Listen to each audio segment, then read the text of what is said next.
Hello, Que Madre listeners. You're here with Ana Rosa Rizo Centino and Susan Derwin. So we're really excited to welcome Susan Derwin to Que Madre. It's her first time here. And today, unfortunately, we're missing my co-hostess, Jess.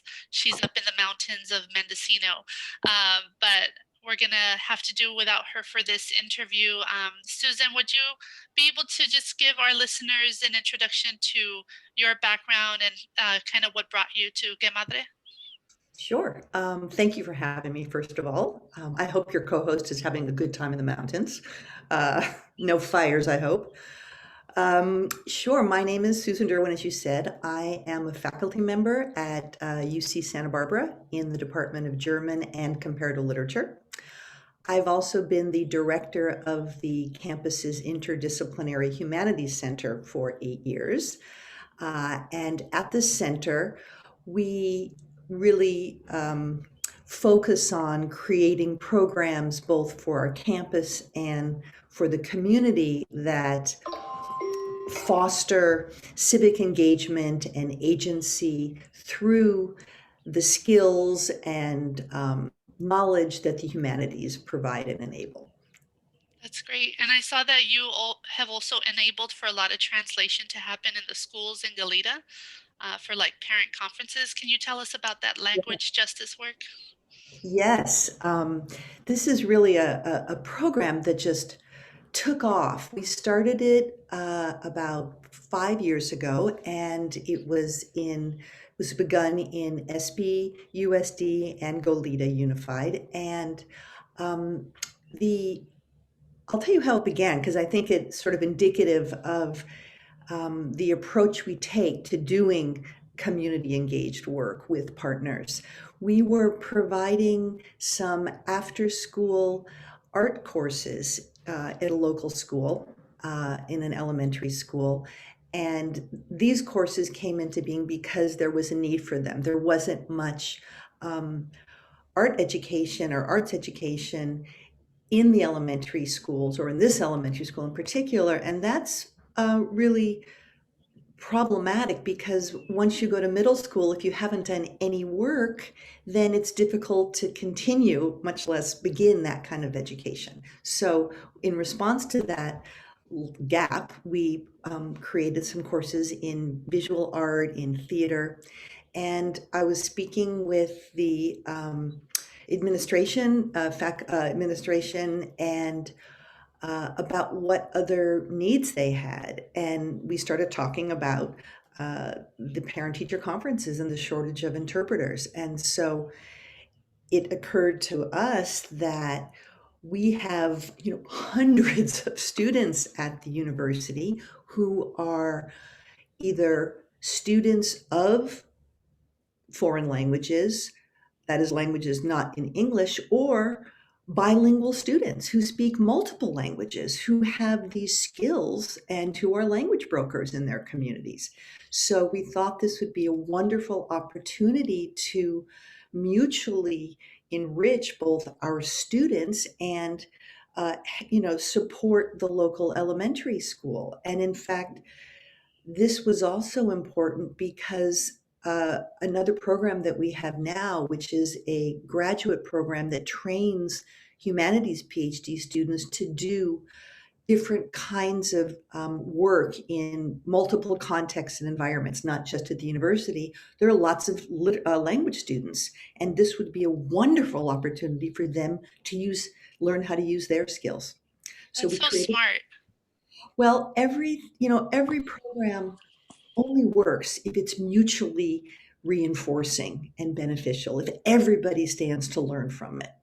And we have two faculty members whose fields of research and practice are community translation and interpretation, which was crucial because we train our students how to do this work. So here's what the surprise was. Originally, the program I thought would be of interest to our graduate student community, but in fact, it was incredibly popular, and it is among our undergraduates, which makes sense when we think about it. We are we have a very large population of first generation students who are bilingual speakers of Spanish and English. And as we learned, many of our students were in situations when they were in school when their families used interpreters to come to parent teacher conferences. And they wanted the chance to do that work for communities that also could use that resources. So we have 100 undergraduates doing this work every year. And it's been just incredibly, I think, empowering for other reasons, as well as the fact that we are able to bring our families into or onto the school site. And one thing that we know is that parental involvement in a child's education is one of the key factors in student success. So if we have parents who don't feel welcomed, linguistically speaking, onto their campuses, they're not going to be able to support their child's experience. And this opened those doors for parents to come and be involved and be engaged in their child's education and open the channels of communication. The other unexpected outcome is that, and we know this because we survey our parents and the school administrators and the teachers and the interpreters afterwards so that we can keep learning how to improve this program. But the thing that is said over and over again is that when a parent or a caregiver sees, a 19-year-old college student who probably looks very much like their child, they're teenagers, they're young people, and they see that these are students who are using their language skills in these ways and are making their education at the university entail developing those skills. The parents think, oh, this can be Yeah. my child can go to university as well, so that the students who are interpreting are also sort of role models and examples of pathways, which um, it makes sense. And so that's been a benefit. And I'll just say that we interpret in multiple languages, Spanish, but other languages as well. That's so great. And in addition to schools, I mean, governments need to also employ language justice. And Yeah. my day job is with Food and Water Action, which is an environmental organization. And in the mainstream environmental movement, most of the materials that are produced are all in English. So I don't know if you're open to other partnerships, but definitely with like government and also environmental organizations, like would love to see if there's any Oh, yeah. synchronicity where we can partner up. So I don't want to mention the organization now, but I'm so tempted to, but I won't. We are developing right now a program with a Santa Barbara organization that is doing precisely what you're saying, working to make all we have a student intern, a graduate student who will be working throughout the year, helping this organization to both canvas the communities that use their services in the languages of those communities, and then develop the materials and the communications that will enable that embedded distribution and communication in multiple languages to make these services and opportunities really available. So absolutely. We also have in this internship program for our PhD students working in public humanities, we have partnered with the Santa Barbara Courthouse and worked to translate all materials into Spanish. We translated signage. We translated the paperwork that's given to people who are entering into the justice system and have to navigate. We translated the materials about childcare that's available so that precisely we could expand access and also empowerment, because you need to know how to navigate these systems. So the answer is yes, and more, and yes. We have another program that I've been facilitating for 5 years throughout the California system. And this is a series of courses in literature that we run both on site in the prisons and then through correspondence. And there is a need to create and run a program in Spanish, and we're hoping to do that next year. So everywhere there's humanities and communication and the need for representation and engagement and advocacy, there is the need for language brokering and language justice. Yes, yes, yes.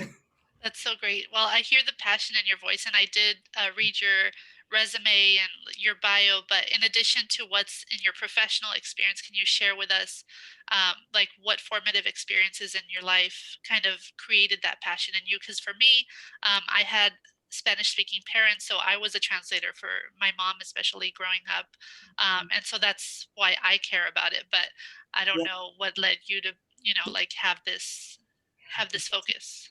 What a nice question. I'm not usually asked that, but I have to start by asking you a question in response to what you said.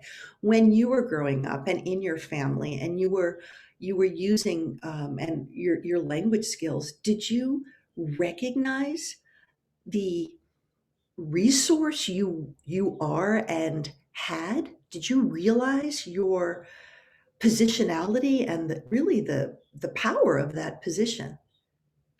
Well, By honestly, I yeah. only as an adult have I started reflecting on the impact of those experiences, because I think mostly I would see the look in people's eyes when they would recognize that my mom didn't speak Spanish, and just like those looks of judgmental is like just being judgmental against my mom for not speaking the language, um, and just knowing how hard of a worker my mom is and how smart she is, and just because of that one fact, people's whole perception of her would be different just because of the fact that she was an English language learner. Um, when at the end of the day, she probably speaks better English than a lot of people speak Spanish. And so, would you rather have people who are bilingual, or would you rather have monolingual people who just only know one language? And we so undervalue the opportunity that being a learner provides. To be a knower is not interesting. To be a learner only expands your ways of connecting with the world. So, in fact, the envy should be in the other direction.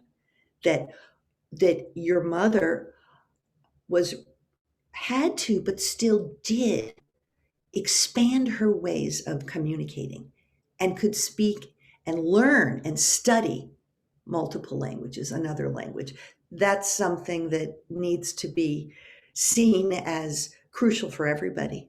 That's what I think. So, does that make sense to you, what I'm saying? Oh yeah, it definitely makes sense. So Yeah. it's nice to see that reflected. Uh, yeah, it's nice to hear that from another person, because I know what a treasure she is, and what our people in this country have to go through just to like make it from day to day. So just I feel like language justice is that one little thing that can make life feel more welcoming. So that's why I'm so passionate about it. I want to answer your question, but I don't want to forget another thought that's related to what you've said. Um, so, when we started the interpretation program, what also became evident, it only makes sense that it's one thing to be able to um, make it possible for parents to participate or caregivers in the child's education. But if you're a parent or caregiver who hasn't had the opportunity, say, to study certain things or to proceed, in your education, it becomes difficult to support. So another program we started that kind of we began it, we ran it for a period of time, and I'm hoping to relaunch it when our schools open again, which I hear we were given the green light today, right? I don't know what that means in terms of how things will play out, but I facilitated a bilingual book group at a, I did this at a local elementary school where a dozen, it ended up being mothers and grandmothers came together.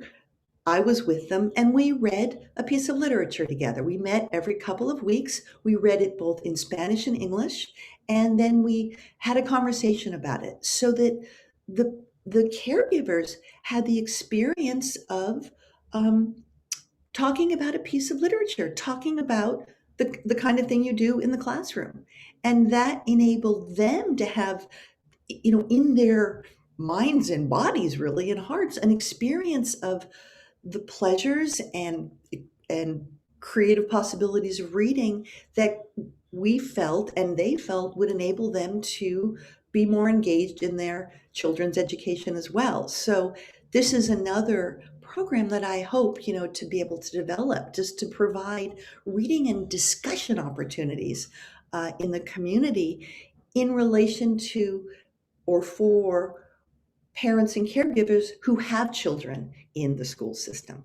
Because the way we learn is by modeling. And I know also by working with other people in these programs, if you're a young person and you see your parent or caregiver reading and studying, that's how you learn to value reading and studying. So these are skills and experiences that just need to be active in all different contexts in our communities. And that's all through the humanities. I mean, of course, there are other, but that's my work. So that's where we see possibilities for collaboration to read together. Definitely. And speaking of learning, can you also share with us the series that we've been promoting that's happening now?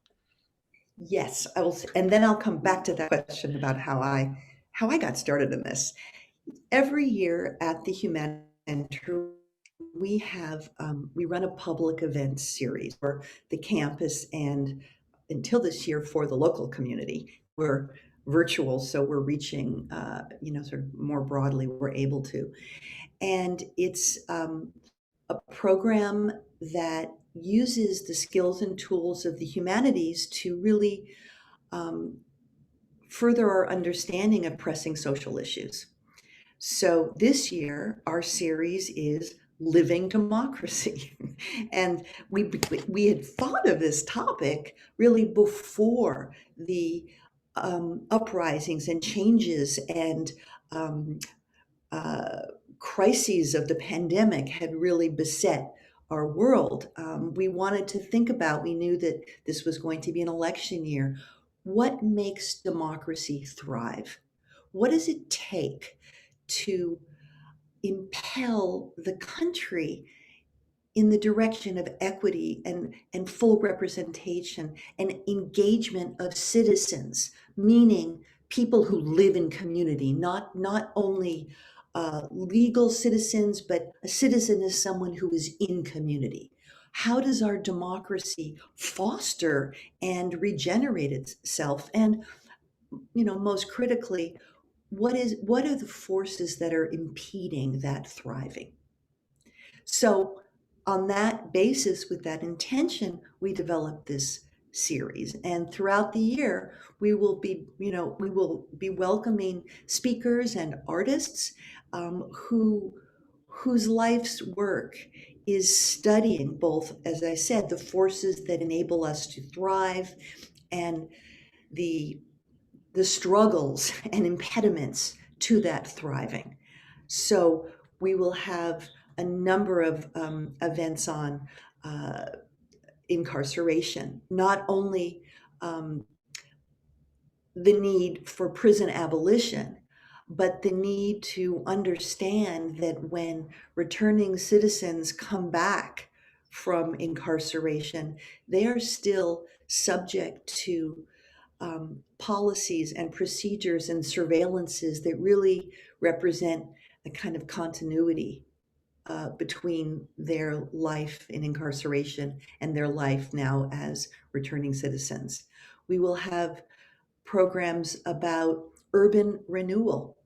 I mean, it's so striking the fragility of our uh, our cities in this country. And now with the pandemic, the way in which resources and protections have been further attenuated and opportunities. I happened to have been in New York a couple of weeks ago, and I was so struck by the way the life on the streets has changed its appearance, that it seems that, the middle class family uh, population is gone, or is so much uh, more attenuated, and the city is sort of turned over by default to the young people, which is empowering, but also the vulnerable seniors who don't have the ability to go elsewhere. And so there's a crisis, as we know. This was just sort of an anecdotal experience that I had on the streets, but there's a crisis. And so we have the week after next a scholar, Lisbeth Cohn, coming to talk about what urban renewal has looked like in the history of this country, which is so relevant both to today, but also it's so important to understand the histories that precede our moment so we can really strategize and creatively think about how we go forward. So those are a couple of examples. Next week we have Jesmyn Ward, who's an author who's from the American South, who will be speaking about how and why she writes in relation to community. Much of her remarks will be about that. So we try to present different perspectives on our historical moment, the moment we're all living in now. Thank you so much. So back to your question about Good why you're question. excited about, well, my question about you Yeah, is why you care about these issues. yeah, Um, yeah. I don't know why I care. I just know that I do. I know that growing up, I grew up in Los Angeles and went to school, K-12 in Los Angeles in public school. And my parents are readers. And um, I always appreciated the way in which reading enabled me to inhabit multiple worlds, the place where I lived, where I was, and the other places I didn't even know there were to go until I discovered them through reading. I always loved to write, and I wrote a lot of poetry, and then later I did some work as a songwriter, and I appreciated how empowering words were. And I've always told my students, and I always felt that if you don't have the tools to represent yourself in your world, somebody else will do it for you. So we need to give those tools of representation to everybody in our world. And I always just was interested in doing that, in sharing the sort of delights and thrill and empowerment of words with people in my world. And so I always wanted to just share that sort of the bounty of pleasure and possibility with others, as my parents and people in my world and my teachers did with me.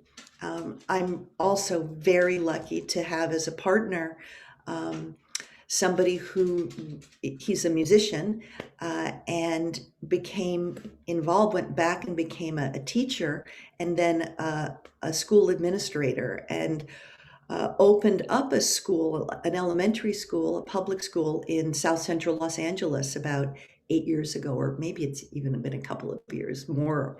And I learned so much from him about what it takes to educate a child. It takes a community, it takes collaboration, it takes support, and he inspires me. So, so through that work, you all have lots of kids.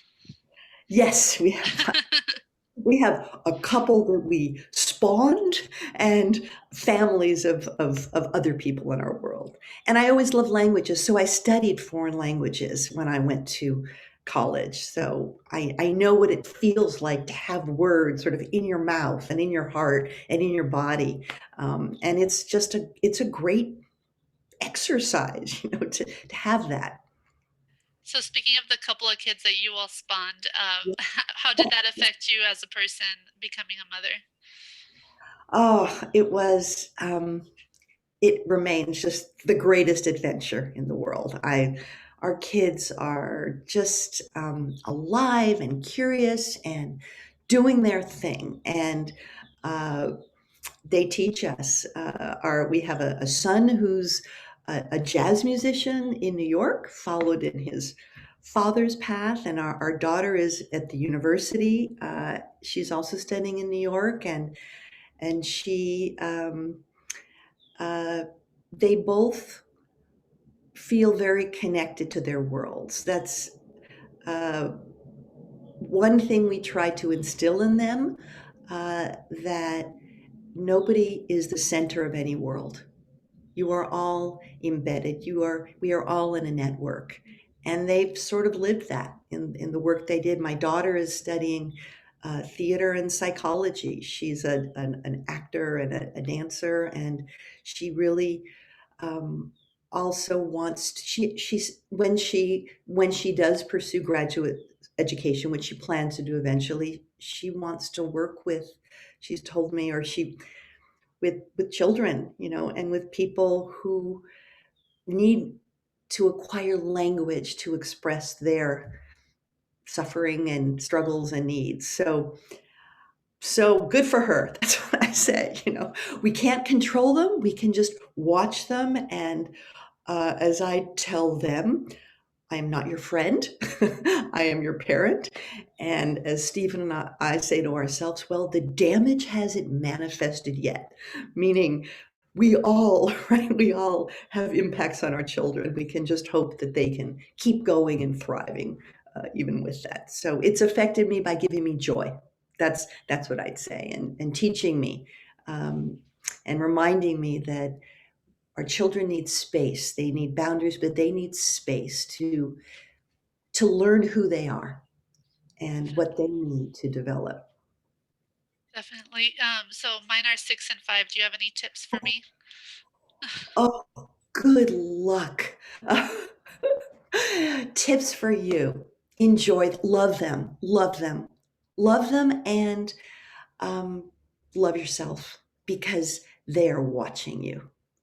You can talk until you're blue in the face, but they are watching you, and how you live your life, the decisions you make, the care you give to yourself will be what they take in the air they breathe. And feed them well. Habits. We can't teach them anything but habits, right? And that's all by practicing, living our lives in the way we want to and think is right, because they're watching you. That's what I say. A dear friend of mine said, and I think this is true. She said, when you are raising children, it's like walking on eggshells because you have to manage yourself. It's a delicate process. Children are delicate. They're so receptive. And we have to recognize that and just create the spaces in our families and our communities where they can discover themselves without interruption. Um, yeah, so love them and care for yourself and know you're being watched. Thank you so much for your time. Really appreciate you joining us today. For our listeners, the second part of this show will be the sermon that I dedicated to my firstborn daughter, Adelita, who passed away. Today is Pregnancy and Infant Loss Remembrance Day. So wanted to make sure that all of you who have experienced a loss, that you are seen and you're loved. And yeah, just we know that all our babies are still with us from beyond the veil, and we continue to love them no matter what. So, this sermon is part of Pastor David Moore's church, or as he likes to call it, unchurch, because it really feels more like community therapy than anything else. But thank you all for listening. And thank you, Susan Derwin, for joining us today and all the amazing work that you're doing. Looking forward to partnering up in the future. It's been a real pleasure. Thank you. Thanks.